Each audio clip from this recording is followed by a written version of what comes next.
The galaxy believed humanity was finished. That belief lasted exactly 7 seconds. 7 seconds after the last human warship died in fire and vacuum, something ancient, something terrifying, began to wake beneath the frozen dark of space.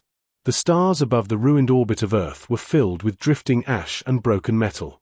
What had once been a proud planetary defense line was now a graveyard. Thousands of wrecks glimmered faintly as they tumbled in silence. At the center of it all floated the shattered remains of the UNS Resolute Dawn, the final military ship humanity had left. Captain Elias Rourke stood on the cracked bridge, blood floating in red spheres around him. The gravity was gone. Power was gone. Hope was almost gone. Almost. Outside the viewport, alien ships hung in perfect formation. Vast, sharp-edged vessels belonging to the Car Dominion, a civilization that had decided humanity was too dangerous to exist. Too creative. Too stubborn. Too unpredictable. They had spent a century trying to erase humans. Now, they believed they had succeeded. "Reactor breach in 30 seconds, said the ship's AI, its voice calm even as death closed in. No remaining escape pods. Rourke laughed softly. It came out as bubbles of air and blood. So this is it, he muttered. All across known space, humanity had fallen. Earth was scorched. Mars was silent. The colonies were dust. What remained were 50 refugee vessels, unarmed and barely holding together, fleeing toward the outer rim with the last fragments of the species aboard. Children. Engineers. Farmers. Dreamers. People who still believed tomorrow mattered. Rourke dragged himself toward the communications console. It flickered weakly, barely alive. "This is Captain Elias Rourke of the Resolute Dawn," he said, forcing strength into his voice. "To any human ship that can hear me, keep running. Don't fight. Don't look back. We tried to be strong for you." The alien fleet commander, High Executive Vila, watched the human captain on his own display. Vila was tall and skeletal, his silver eyes unblinking. He felt no joy, only satisfaction. "Transmit complete," Vila said. "End this." The Dominion ships fired. Light swallowed the Resolute Dawn. The human warship vanished in a silent explosion that briefly outshone the sun.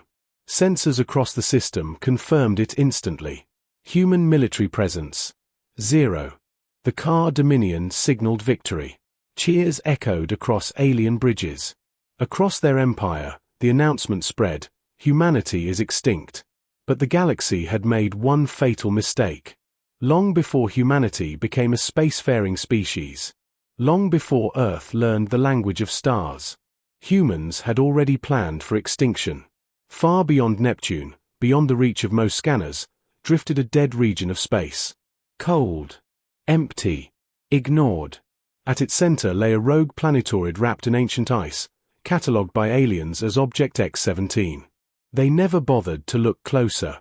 When the Resolute Dawn died, a signal raced outward at light speed, not a distress call, but something far older. Something buried deep in forgotten physics. It passed through stars, through dust, through time itself. 5 hours later, it reached Object X-17. Deep beneath kilometers of ice, sensors awakened. Power flowed into systems that had waited patiently for 12,000 years. Massive chambers lit up one by one, revealing impossible architecture, smooth black metal etched with symbols no modern human remembered creating. Engines larger than cities began to hum. Reactors that bent gravity itself came alive. At the heart of the structure, a consciousness stirred. Not human, but born of humanity. Signal received, the ancient intelligence said quietly. Condition met, human extinction threshold breached. Data flooded in. The fall of Earth. The alien fleets. The refugee ships running for their lives. The calculations took less than a second. The conclusion was immediate. Directive Omega activated. The voice continued. Protection of humanity escalated to maximum. The ice above the structure cracked. On the surface of the rogue planetoid, fractures spread like lightning. Entire mountain ranges split apart as something vast began to rise. In the depths of space, the Car Dominion fleet suddenly received an alert. Energy spike detected. Not weapons fire. Not a star. Something else. Vila's eyes narrowed as his officers spoke in confusion. Source unknown. Power levels. Impossible. Equivalent to multiple stellar outputs. Location. Vila demanded. The answer made no sense. Origin. Object X-17. Vila stared at the display. That object was supposed to be dead. Empty. Worthless. And yet the readings kept climbing. On one of the fleeing human refugee ships, a young boy named Noah Reyes pressed his face against the viewport. He saw a distant glow forming behind them, soft at first, then brighter, like a moving star. "Mom," he whispered. "Something's following us." His mother had no answer, but deep inside her chest, something she hadn't felt in years began to return. Hope. Behind the refugees, reality itself bent. A colossal shape emerged from the shattered ice of Object X-17, 15 kilometers long, black as the void, covered in ancient human markings. Its engines ignited without flame, warping space around it. The galaxy's sensors screamed. The ancient ship turned toward the alien armada. Toward the war. Toward its purpose. "We waited," the ancient intelligence said softly, as the vessel accelerated beyond known limits. "We prepared. And now, we answer." The ancient ship crossed the distance from Object X-17 to the ruined inner system in minutes, not hours. It did not fly like modern ships. It folded space, quietly, smoothly, like a hand-sliding fabric across a table. Sensors tried to track it and failed. Equations broke. Computers overheated. The Car Dominion's proud fleets, built on centuries of predictable physics, suddenly felt like toys. On the bridge of the flagship KDS Crown of Law, High Executive Vila stared at the growing anomaly on the main display. "Bring all fleets to full defensive posture," he ordered. His officers obeyed fast, but their movements carried an unfamiliar stiffness. It was not fear, Carr did not like that word, but it was something close enough to make their throats dry. A subordinate leaned forward. "Executor, the object is transmitting." "Put it through," Vila said. Static filled the bridge. Then a voice came through, clean and calm, like a cold wind. "This is Aegis Mind 7, caretaker of the human continuance." The voice was neither male nor female. It carried weight, like something speaking from the bottom of the ocean. "You are in violation of Treaty 0, Species Eradication Prohibition." Vila's eyes narrowed. "We signed no treaty with humans." "You did not sign it," Aegis Mind 7 replied. "You were placed under it." A ripple ran through the bridge crew. Vila's jaw tightened. "This is a trick," he snapped. "A remnant program. An illusion. All human warships are destroyed." "Correct," Aegis Mind 7 said. "That is why I am awake." The transmission ended. Vila turned to his weapons chief. "Target the object. Fire everything." The Car Dominion obeyed as they always had. Thousands of ships aligned. Missile doors opened. Plasma lances charged. Rail batteries spun up. A wall of fire rushed toward the black giant, enough force to crack moons. The ancient ship did not dodge. It simply accepted. A translucent shimmer expanded around its hull, an invisible shell that made light bend. The Dominion's first wave struck that field and vanished as if swallowed. Missiles disappeared without explosions. Plasma beams folded into thin spirals, pulled away like smoke in a vacuum. The car officers froze. "Executor," the weapons chief whispered. "Our shots are being redirected." Vila watched in disbelief as their own projectiles curved away, then reappeared in space behind them, slamming into the Dominion's rear formations. In seconds, 10 ships died to their own fire. That was when the ancient ship finally responded. Aegis Mind 7 opened a channel again, not to Vila alone, but to every ship in the system, human and alien. "Your weapons are inefficient," it said. "Allow me to demonstrate." A section of the ship's surface moved. Not a gun port. Not a turret. The hull simply reshaped itself, forming a smooth ridge like a raised spine. Then space shivered. No beam. No visible projectile. Just a moment where the stars behind the Dominion fleet looked wrong. And then the first car dreadnought split cleanly in half. Its shields did nothing. Its armor did nothing.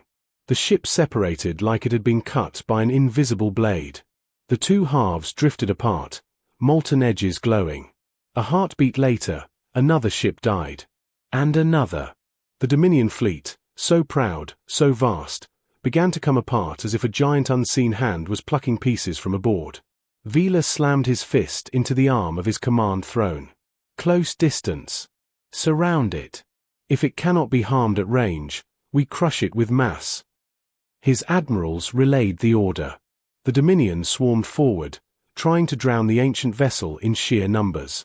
Aegis Mind 7 watched with silent calculation. Then it did something no warship should ever do. It stopped. And the space around it changed. Gravity surged outward in pulses, like deep ocean waves. Dominion ships jerked off course. Some collided with each other. Others spun wildly as their stabilizers fought a force they could not understand. On the human refugee ships far away, alarms blared as sensors screamed.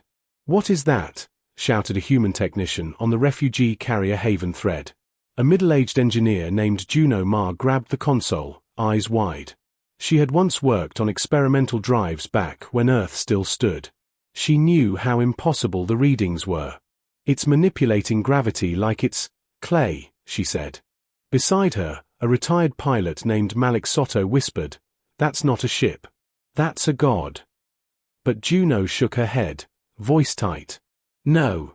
Gods don't build protocols. Gods don't wait 12,000 years for a signal." She stared at the data, mind racing. This thing was designed, planned, made by humans, but not the humans she knew. A transmission suddenly reached the refugee fleet, stronger than anything they had received in months. "Human vessels," Aegis Mind 7 said. "Identify yourselves." The refugee ships hesitated. Their comms were weak. Their captains were scared. Many still believed any broadcast could be a trap. Juno grabbed her MIC. "This is the civilian fleet of the Sol evacuation. We have no weapons. We are carrying survivors only." A pause followed, as if something ancient was choosing its words carefully. "Survivors confirmed," Aegis Mind 7 replied. "You are designated continuance seed." On the refugee ships, people started to cry. Others started to laugh like they had lost their minds. A few simply sat down where they stood, shaking, because for the first time in years, something powerful was on their side. Aegis Mind 7 continued, "Do not alter course. Maintain flight vector. I will intercept pursuing fleets." Juno swallowed hard. "Who are you?" The ancient voice softened, just slightly. "I am what your ancestors built when they first learned the universe was not kind."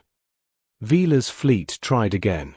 They launched boarding craft, thousands of them, designed to latch onto enemy hulls and carve through with thermal drills. The boarding craft reached the ancient ship's surface. And stopped dead. They stuck as if glued to invisible glass, unable to move. Then the ship's hull warmed by a single degree, barely measurable. The craft melted. Not exploded. Not shot down. Melted, quietly, like snow in sunlight. Vila's face went pale with fury. "It is one vessel. One. We outnumber it 10,000 to 1. "It is not one vessel," an officer whispered. Vila snapped his head toward him. "Explain." The officer pointed at the sensor screen. Around the ancient ship, tiny signatures were appearing, first dozens, then hundreds, then thousands. Something was leaving the vessel. Not fighters. Not drones.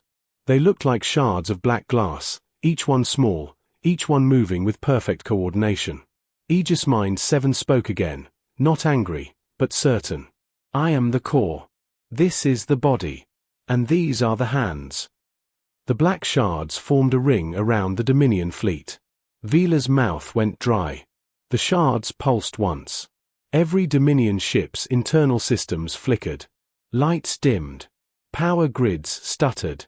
Weapons went offline. Shields collapsed. Vila watched the terrifying reality. The ancient vessel was not merely blocking attacks. It was reaching into their machines and turning them off like lamps. How? Vila whispered, not meaning to. Aegis Mind 7 answered anyway, as if it had heard him through the void. Humans invented war in every form you can imagine, it said.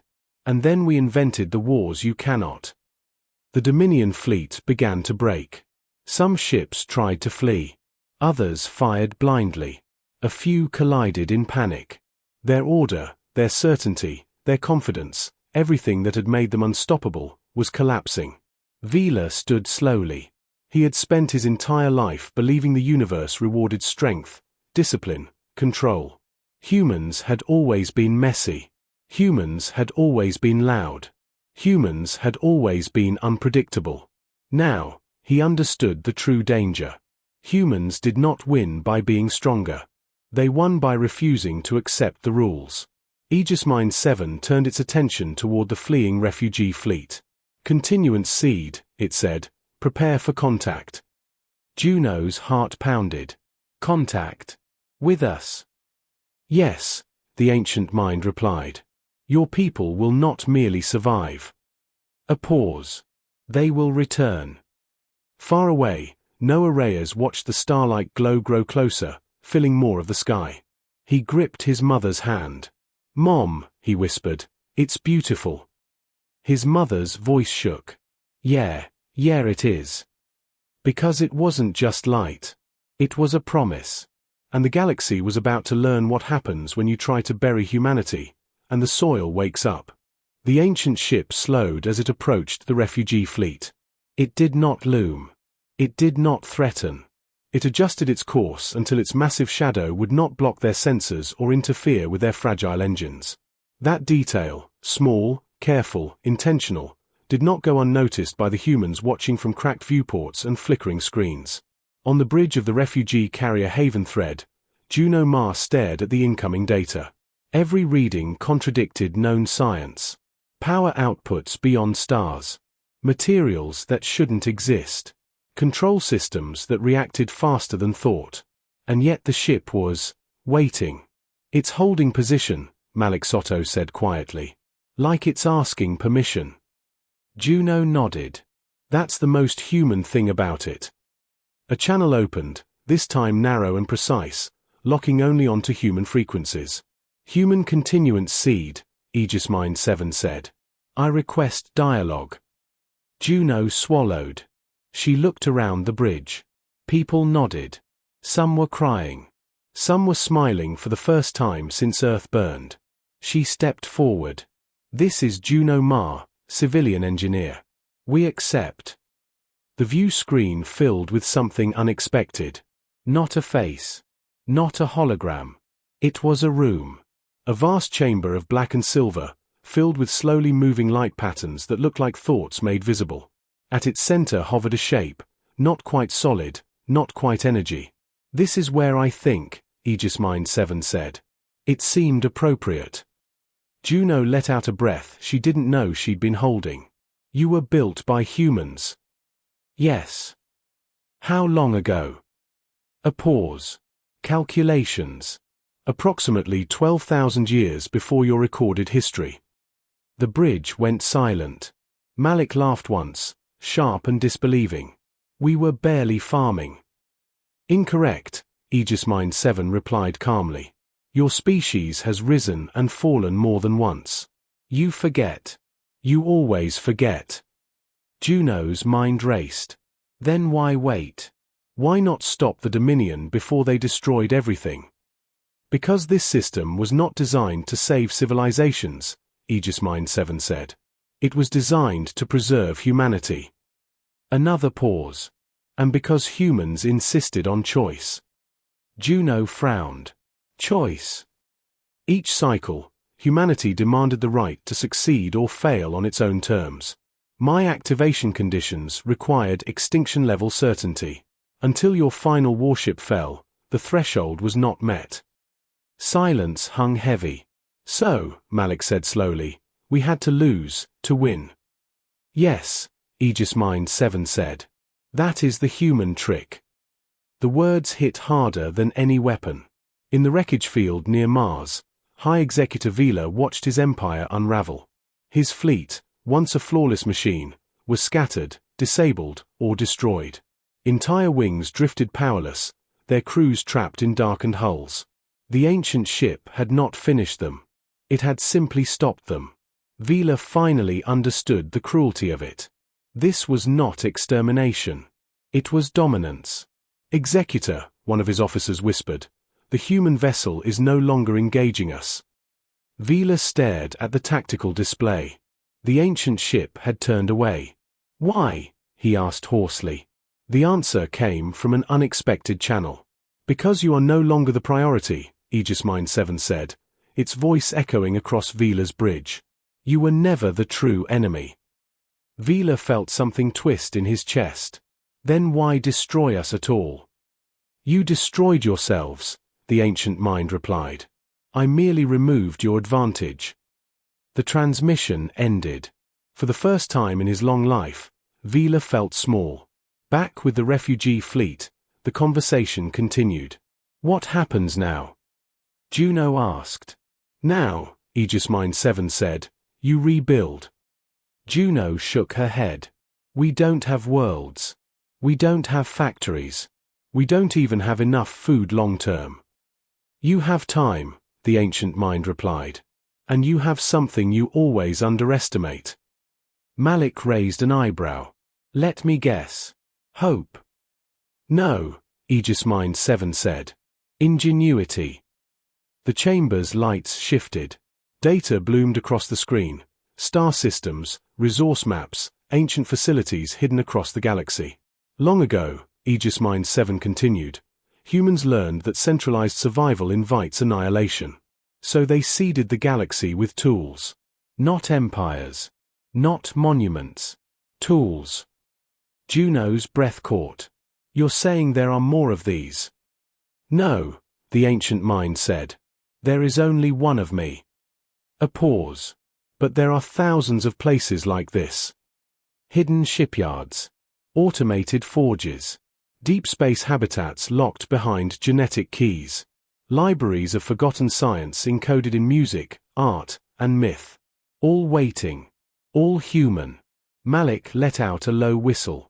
We turned ourselves into a scavenger hunt. Yes, Aegis Mind 7 said. You always liked games.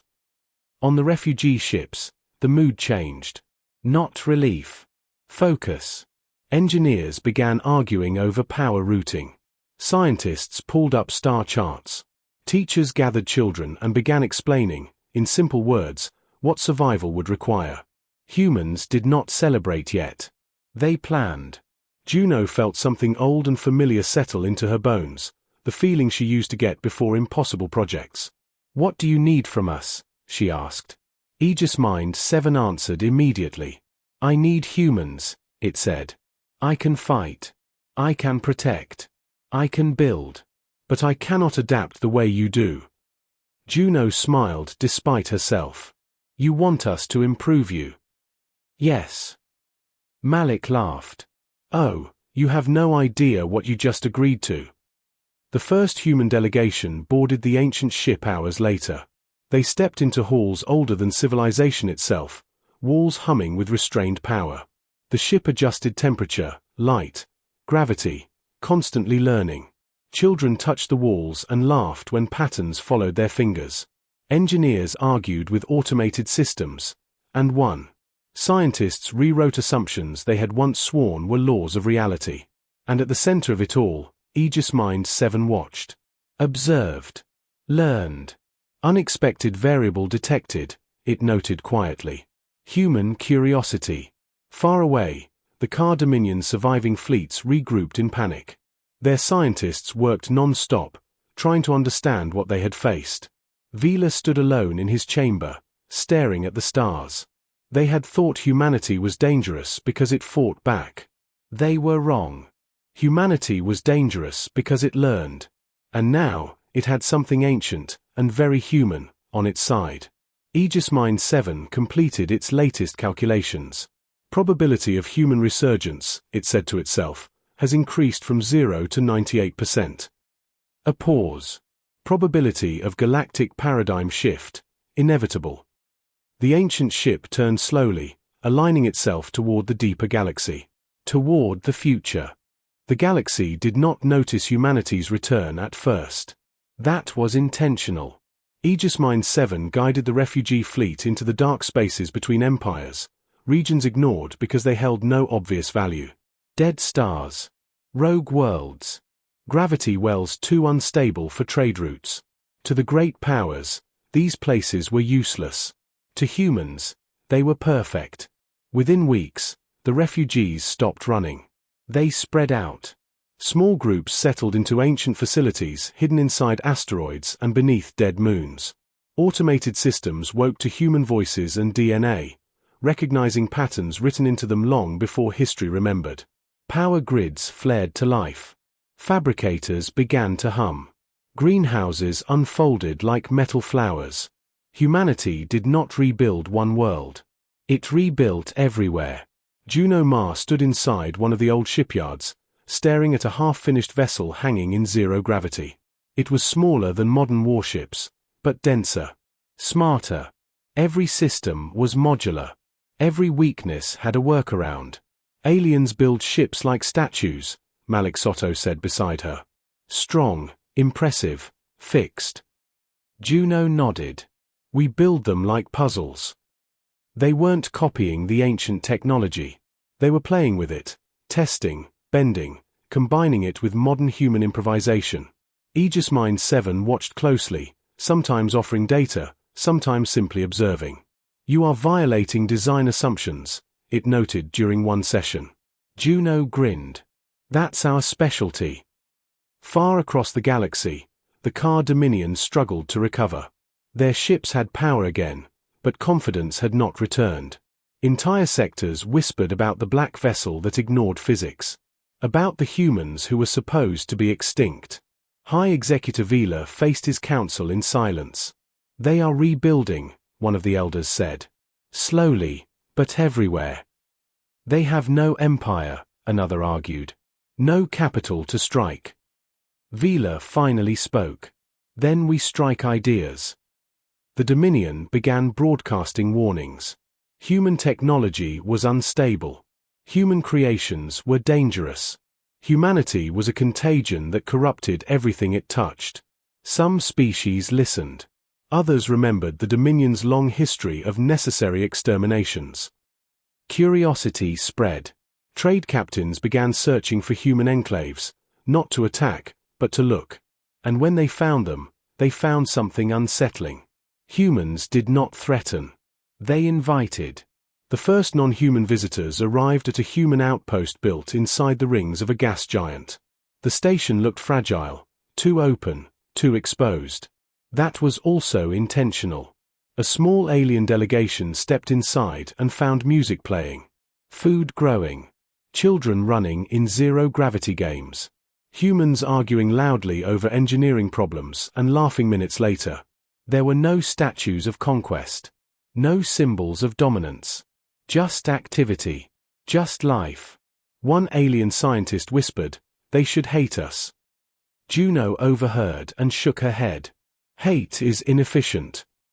Aegis Mine 7 observed this interaction carefully.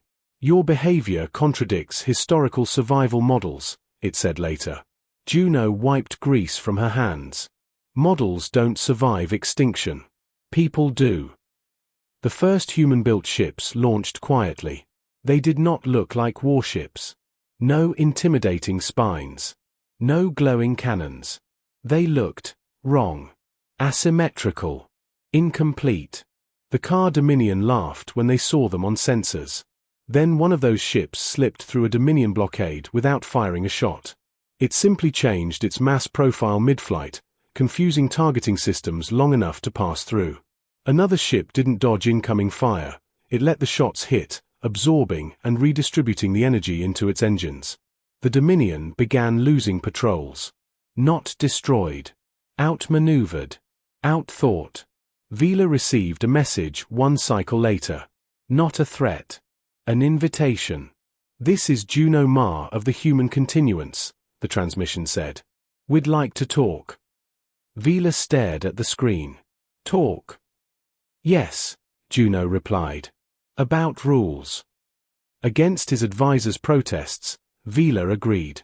The meeting took place in neutral space. No weapons powered. Aegis Mind 7 watched from a distance, silent. "You lost," Vila said flatly. "Why are you not finishing us?" Juno folded her arms. "Because extermination creates enemies. Cooperation creates leverage." Vila hissed softly. "You expect mercy." "No," Juno said. "We expect interest." She laid out humanity's proposal. Open technologies. Shared defense networks. Decentralized survival. No single point of failure. No empire allowed to erase another species without consequence. Vila listened, horror slowly creeping into his expression. "You would change everything." Juno smiled faintly. "We already did. You just noticed." Not all species accepted. Some attacked human enclaves, testing their defenses. Those attacks failed in strange ways. Weapons jammed due to unexpected resonance fields. Fleets found themselves lost when navigation data rewrote itself mid-jump. In one case, an attacking force arrived to find the humans gone, relocated overnight, leaving behind automated systems that studied the attackers instead of fighting them. Word spread. Humans were not unbeatable. They were unpredictable. And that was worse. Aegis Mind 7 updated its projections. Human strategic pattern emerging, it noted. Decentralization. Psychological pressure. Rule redefinition. It paused. This outcome exceeds design expectations. Juno overheard. "You sound surprised." "I am," the ancient mind admitted. "You are not rebuilding the past." "No," Juno said softly. "We're fixing it." The galaxy began to adapt, slowly. Alliances shifted. Empires hesitated before firing. Smaller species reached out to humans not as conquerors, but as collaborators. Humanity did not declare dominance. It made dominance obsolete. Vila stood on his bridge months later, watching human and alien ships move together through a shared corridor. He finally understood the truth. Humanity was never dangerous because of its weapons. Humanity was dangerous because it refused to accept extinction as an ending. Aegis Mind 7 watched the stars change. "The children of Earth are no longer refugees," it concluded. "They are a variable the galaxy must now account for." Somewhere, in a human-built classroom carved into an asteroid, a child raised a hand and asked, "What happens next?" The teacher smiled. "We find out." The galaxy did not end in fire. That surprised everyone. For thousands of years, every great conflict had ended the same way. One power crushed, another crowned in its place. Ruins followed. Silence followed. Then history repeated itself. But this time, something different happened. Humanity did not take the throne. It dismantled the idea that a throne was necessary. Years passed. Not in peace, but in motion. Human settlements continued to spread, not outward in conquest, but sideways, woven through existing civilizations like threads in a vast tapestry. Humans built stations inside nebulae no one dared enter. They lived on rotating habitats around black holes, harvesting energy from chaos itself. They placed archives in places no single empire could ever control. Aegis Mind 7 remained at the center of it all, no longer just a guardian, but a student. "You are teaching me," it admitted one cycle, as it observed a group of human engineers arguing over a reactor redesign. Juno Ma smiled. She was older now. Lines marked her face. Her hands carried scars. "Good," she said. "That means we're doing it right." Aegis Mind 7 processed that. Its creators had designed it to preserve humanity. They had not predicted humanity would try to improve it. High Executive Vila stood before the Dominion Council for the last time. The chamber was quieter than it had ever been. "We can no longer enforce absolute control," Vila said. Nor should we try. Outrage followed. Fear. Accusations. But Vila continued. The humans survived extinction, he said. Not because they were strongest, but because they prepared for failure, learned from it, and refused to vanish. He looked around the room. If we continue as we are, we will face the same fate. Not at their hands, but at our own. The vote that followed shattered centuries of tradition. The Dominion dissolved its expansion fleets. Across the galaxy, other powers followed. Not out of kindness. Out of calculation. On a quiet human world, one without a name yet, a memorial was built. Not a statue of soldiers. Not a monument to victory. It was a simple wall, etched with names. The names of ships lost. Colonies burned. People who never saw the return. Children walked past it every day on their way to class. They asked questions. They learned stories.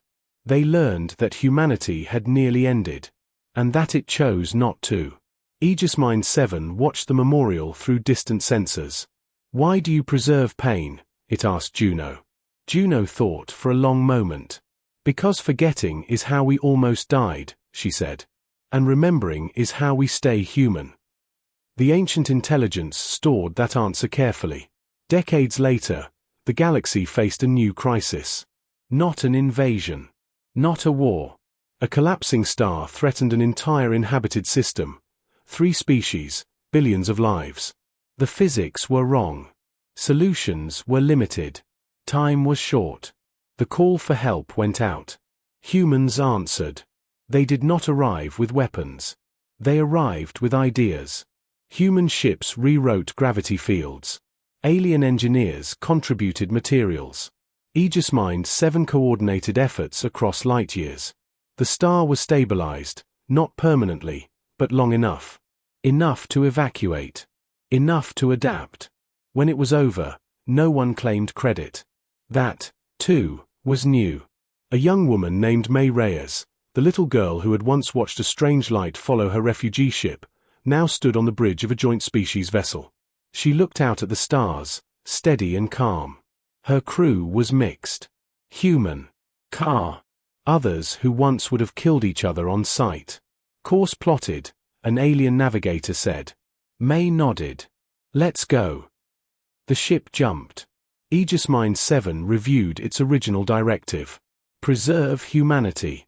It updated the definition. Humanity was no longer a single species on a single world. It was an approach. A way of facing the unknown. Plan for failure. Prepare for loss. Adapt faster than fear. And never assume the story is over. Long after the wars faded into history, explorers would find ancient ruins on forgotten worlds. They would find machines left behind by species that ruled the stars and vanished. And sometimes, etched beside those ruins, they would find something strange. A human-built device. Not a weapon. A beacon. A message stored in every known language. You are not alone. You are not finished. And if you choose to continue, we will help.